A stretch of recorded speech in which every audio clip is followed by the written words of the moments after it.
It just keeps you engaged. Like, I'm aware of everything. It's pretty fun. Just embracing the moment, smiling, having a good time. To your point about just the intensity, the in-season tournament thing, it's working in the sense of he's not afraid of any moment or anybody on the other side. But over the course of the game, you're gonna make him work. You're gonna feel him. And I told him, like, you remind people who you are. It's important for us to have that energy, and we're all in this fight together.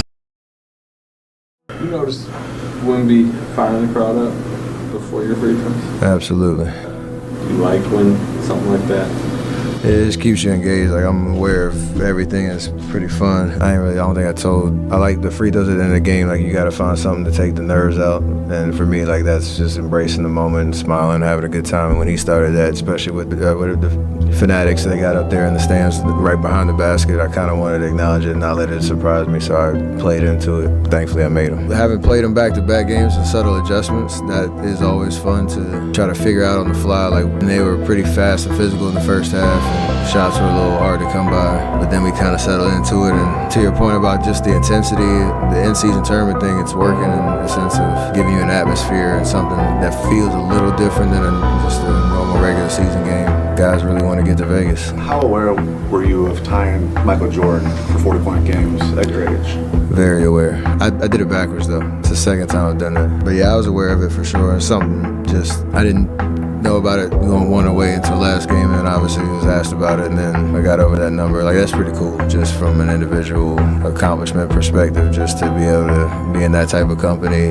The longevity is something I pride myself on, so that was pretty cool. Steph, why did you choose to wear the football this pregame? Well, one, I know it's just weird seeing me in anything else other than my own shoes, but just the idea of what he meant. I've talked about Kobe a lot, and that specific pair, I think it speaks for itself what it means. Other than that, it's just something that I wanted to take, advantage of that moment and pay tribute.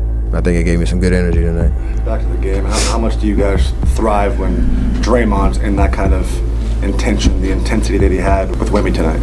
He takes those challenges on, and the idea of he's not afraid of any moment or anybody on the other side. We know, like, Wemby's gonna get his numbers, he's gonna have his moments, he's an unbelievable player. But over the course of the game, you're gonna make him work. You're gonna feel him, and I told him, like, you remind people who you are. It's not about anything other than making your presence felt, and he did exactly that. Thankfully, we were able to make enough plays down the stretch where it mattered, so that's why Draymond is who he is. He plays way above his size, and he has his whole career. You can ride with that type of energy any night. How much does it fire up his team to see Steve Curry get attacked down in the third quarter? Just kind of fire you guys up? We love it. I mean, he's broken clipboards along the way. He's gotten texts. He gets fiery.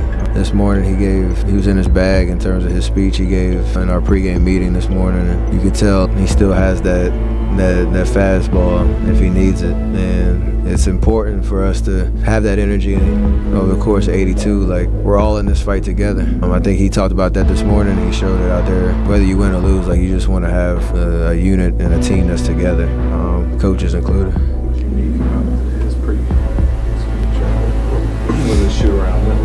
I've never heard him, well, I should say that. He rarely talks about his Chicago days, and he gave some references to how they approached their team and their identity by comparisons to, like, how a band comes together and everybody playing a role. You got your lead singers, you got your bass, your acoustic, your electric, whatever. You got your drummers, you got the stage hands, you got the guy that's plugging in the speakers. He said he was just above plugging in the speakers guy. But it speaks to, like, it all matters. There's value in all of that.